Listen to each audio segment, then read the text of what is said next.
right.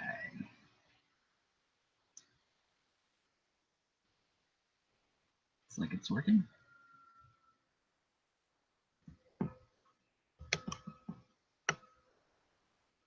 What's up, y'all? It's Will, the Deep Sky Dude. I'm in my yard doing a little bit of solar imaging using a Lunt 50 millimeter hydrogen alpha telescope and a ZWO 120 monochrome camera to get the images here. Coming in there, get real ripply. Look at that. Wow. Been pretty bad all day, but it looks like it's getting a little bit worse. So let me try some things here.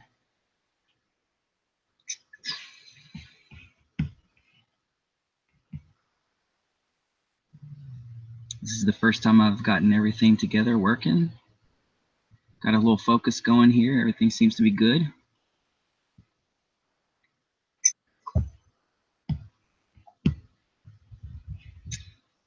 Let's see here.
Okay, so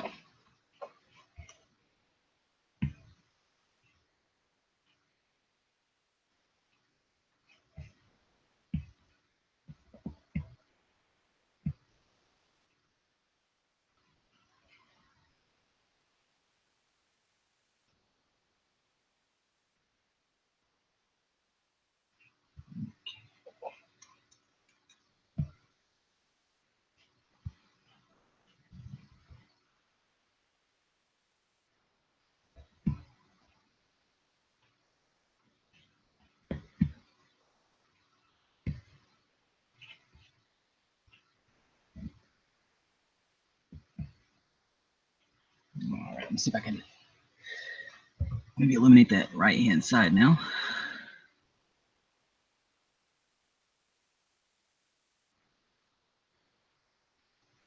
Getting a little uneven illumination on the disc there. That's what's kind of giving me trouble, but this is my first real experience doing this, so got a lot to learn. If any of you guys out there know what my issue may be here with the Newtonian rings and the uneven illumination there, I would love to hear the input.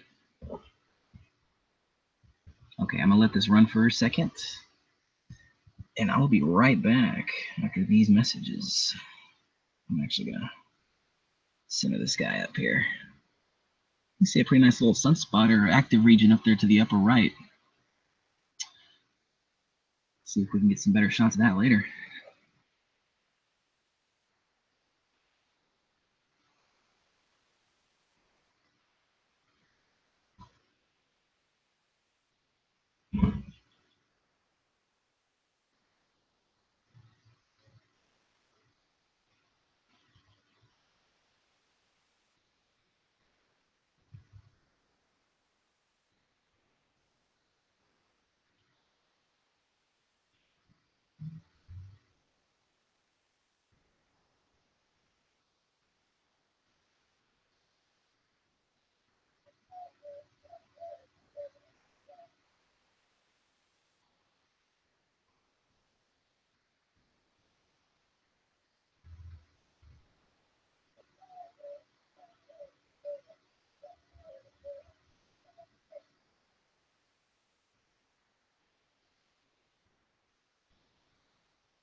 All right. This sunspot up here has me intrigued big time. So I'm going to start an imaging run here. I can get back to my sky capture, fire capture software here.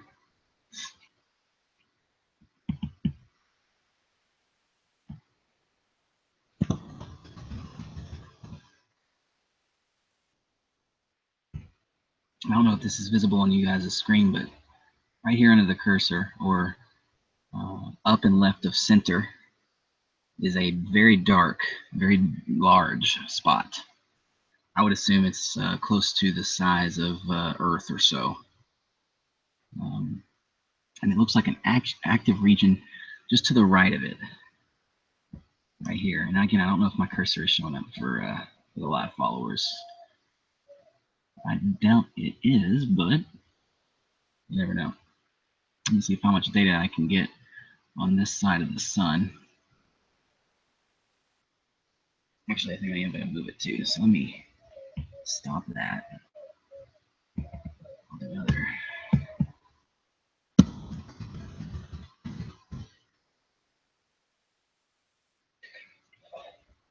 And then I'll move the sun to the side.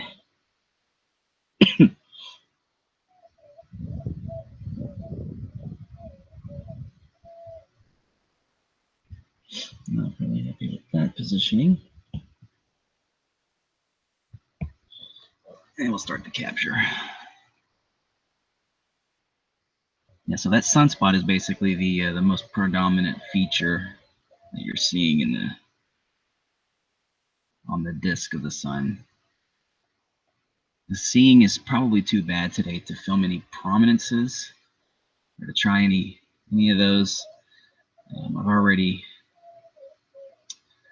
tried a couple of different methods, but I haven't had any success yet. Again, this is my first day doing this, so I've got a lot to learn. I'm fairly happy with how everything's working. Seems to be doing its thing. Lots of stuff flying in front of the sun. Lots of birds and stuff.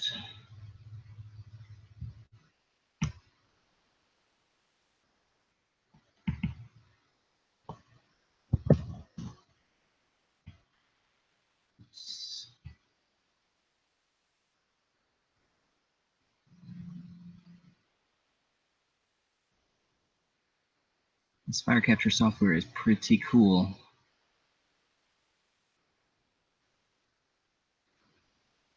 These guys have done a good job.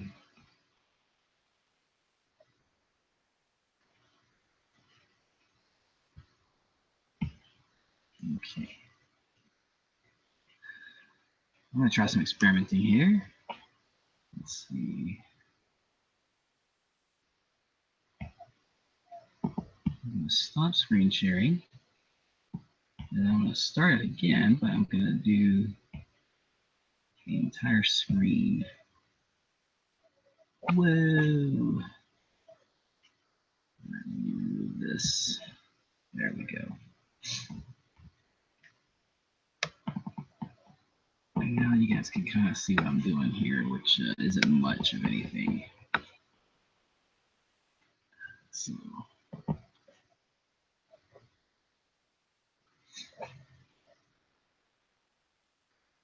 What I don't like about this software is that, you know, if I were to change this profile, which changes this naming scheme, it changes the settings. So I've just been renaming it, you know, when I want to do a quick shot, and it's a little annoying. Software very well, so as time goes on, hopefully it'll become more apparent.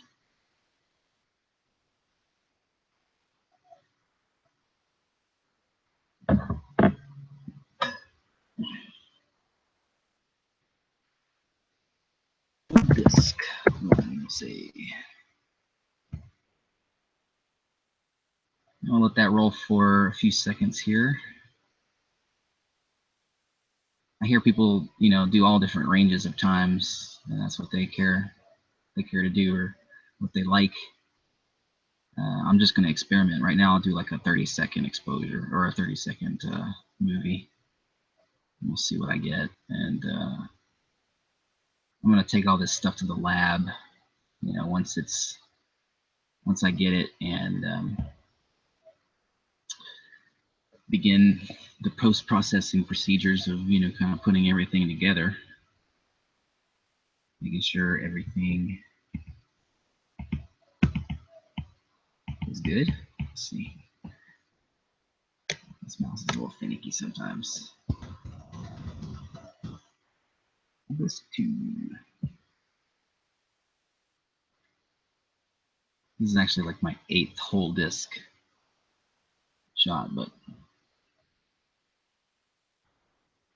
I'll do this one for 15 seconds.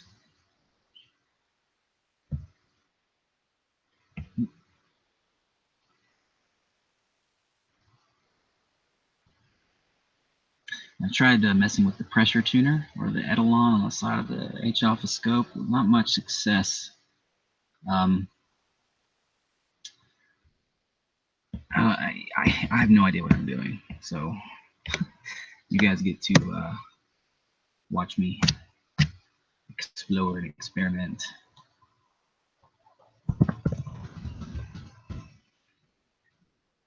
Which might be boring, I don't know, but you guys might find some value in it. There might be thinking about getting a hydrogen alpha telescope. And those of y'all that are thinking about doing it, I say do it. There is nothing like this view right here. In an eyepiece, in a camera, you just can't beat it. Oh, there was a bird way up in the sky because it took a long time to cross the disk there. That was pretty cool.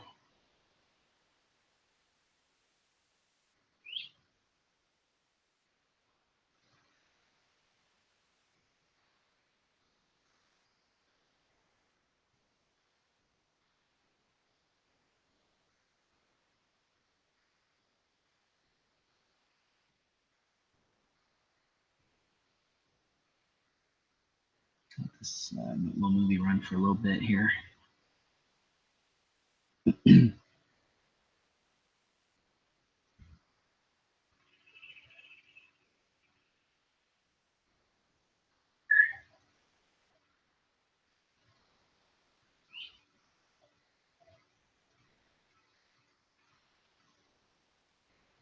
Hey, what up, Jeff?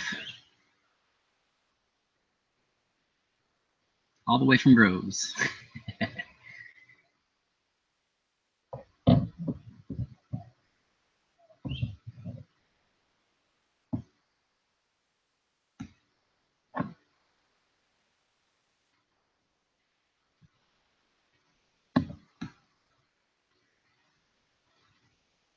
All right, let's see. How long has that little guy been running? 87 seconds. I'm gonna go ahead and kill that one.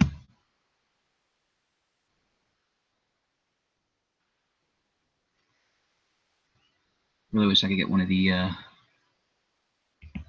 guys that knows what they're doing in here to give me a little bit of a heads up on what I'm doing wrong here. I'm doing many things wrong. And the problem with just doing things when they're wrong is you don't know what you're doing. You don't know what you're doing wrong until you figure it out later, much later sometimes. So it can be very beneficial to have somebody who knows what they're doing around to tell you, you probably shouldn't do that. Wasting your time.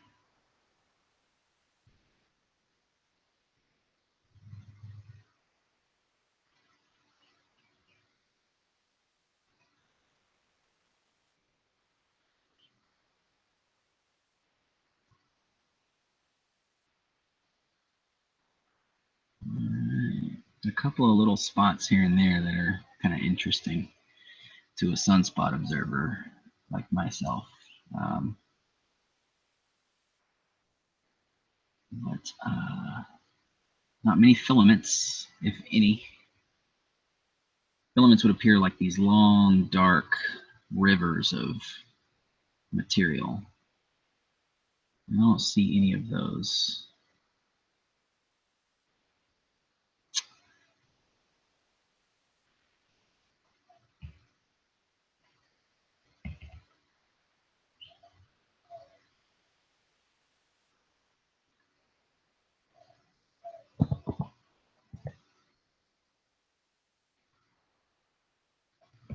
Run this little movie for a little bit here. See if we can get some steady skies.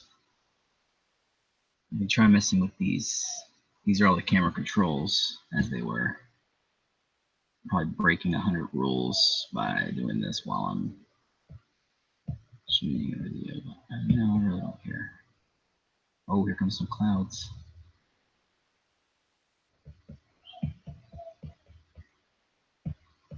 Little bird there.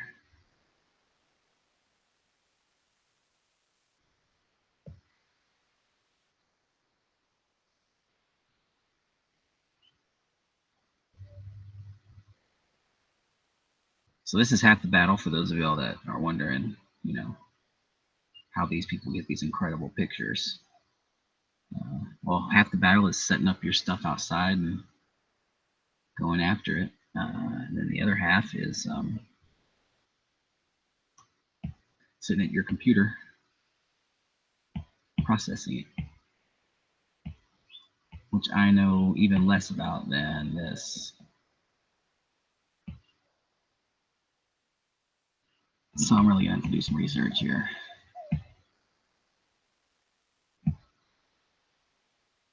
There's a lot of people that are doing this way better than me. We've been doing it a lot longer too, so.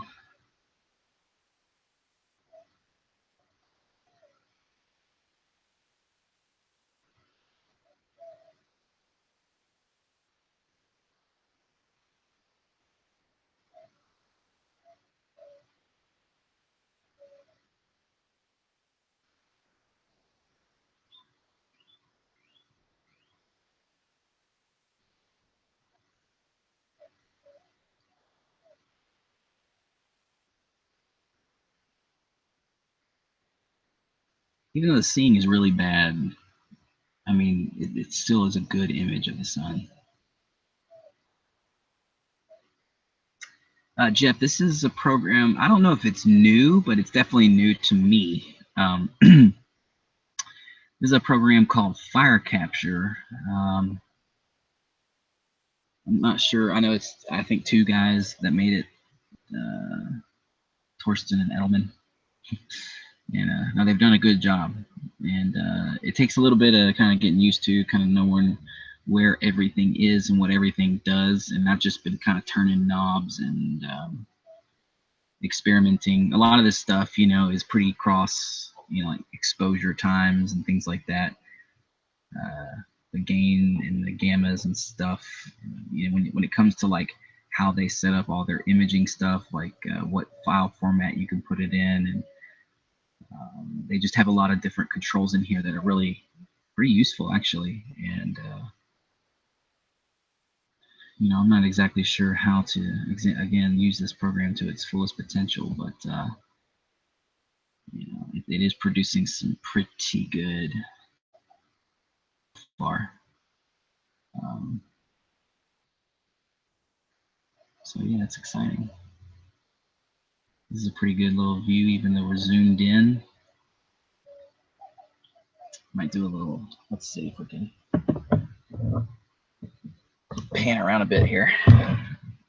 Just head over towards that sunspot region. Off we go. There she is. Wow, look at that. And I can't really tell now if that's a sunspot or if that's just a very dark active region. I don't really know.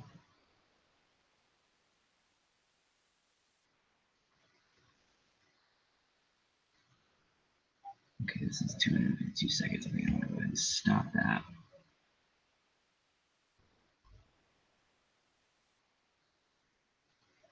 I wonder if I can actually use this zoom feature to get a focus on this thing. Let me try.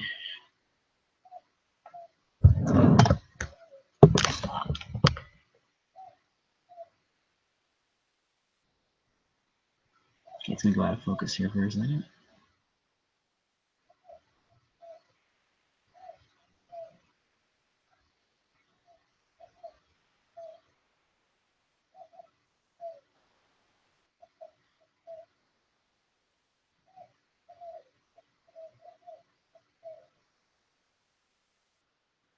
Wow.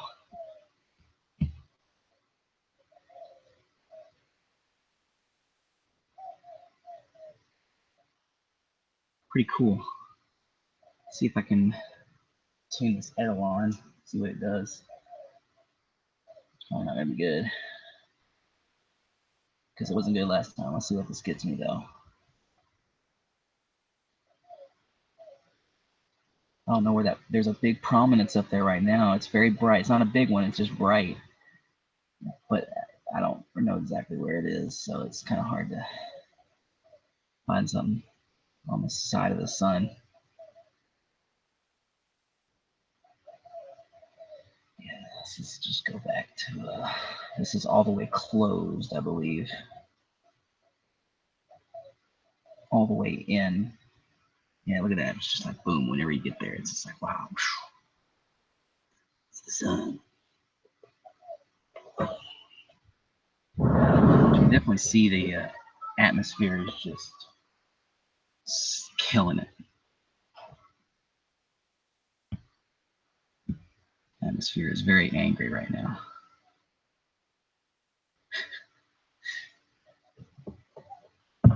Let's see if we can roll back over here.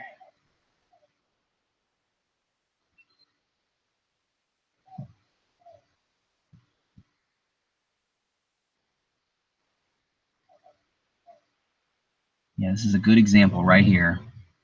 So, okay, look at the edge of the sun. This is what we call the limb.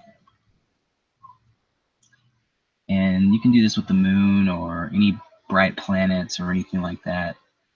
You can see the atmosphere is actually distorting the edge, like looking at a coin at the bottom of a wishing well. You know, the water is disturbed and it shakes it around. And little neighborhood kids are all like, "What are you doing?" But yeah, that's what we call seeing, atmospheric seeing. Right now, I would put the seeing at about a maybe a 5 out of 10, 4 out of 10. You see how it gets real clear every few seconds, and then it gets real bad boily again. And that's just that's the way it goes with these bright nearby objects. We deal with it. We live under an atmosphere, stuff that distorts the light. So that is what we deal with. This is why everybody puts telescopes on mountains and in space. You don't really have to worry about that.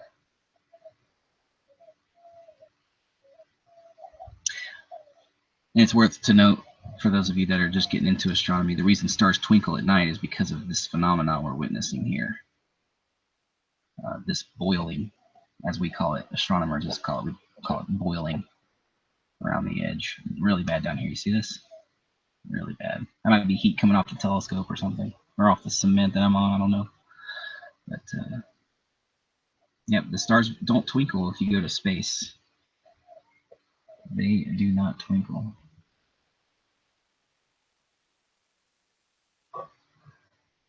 Ooh, there's some clouds.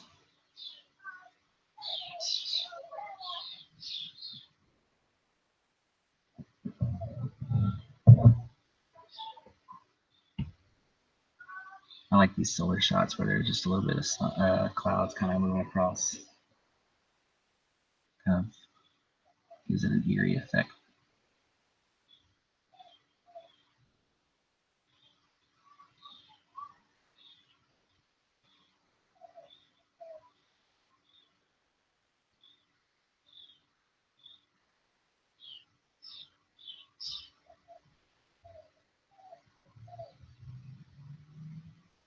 All right, let's see. Let me zoom out a little bit here and see if.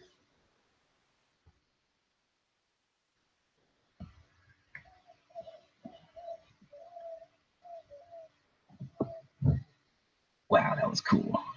That was cool. I don't know what that was. That was a big old bird, though. Oops.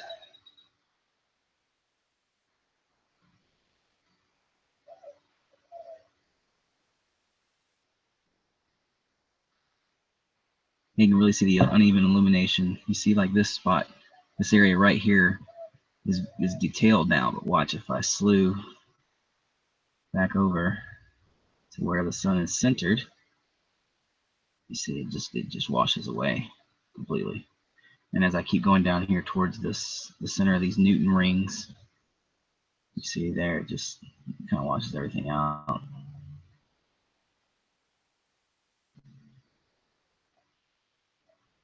So I'm not real sure how to deal with that.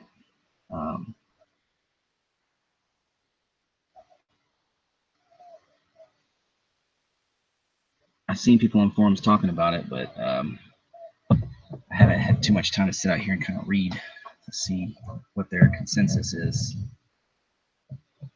But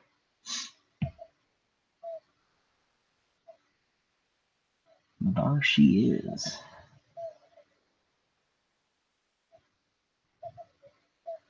The sun, even the sky, even though the sky is clear, man, you can just look at this boiling happening down here. Incredible.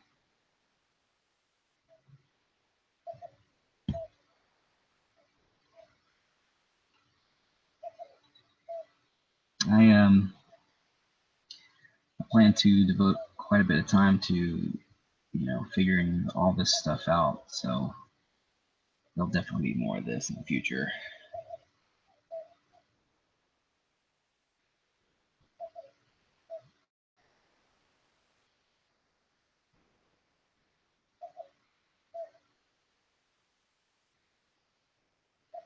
There are quite a few features up there, Jeff. Yeah, it's I mean, at the focus that I'm at with the Edelon tune the way it is. I mean, I'm not going to see the prominences and things like that, but today was kind of just a day to see all this stuff working together. See it kind of come together. Zoom back in here.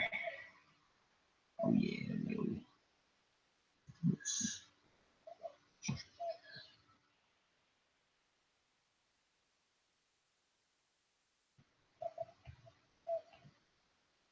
All right.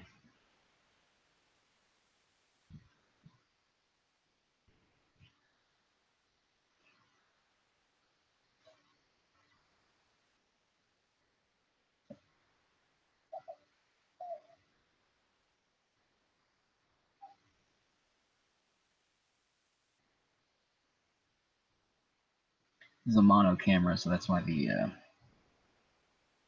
image is black and white. But from what I understand, you want that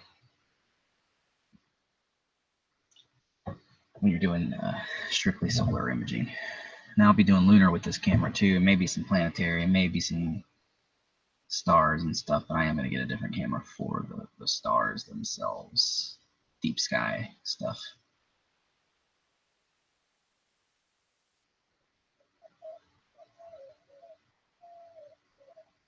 Yeah, that's two big nice spots there. I know I'm not sure, but I think that this may be west and east. This direction here, so this might be north or south. I'm not sure. I don't know the orientation of this particular setup yet, so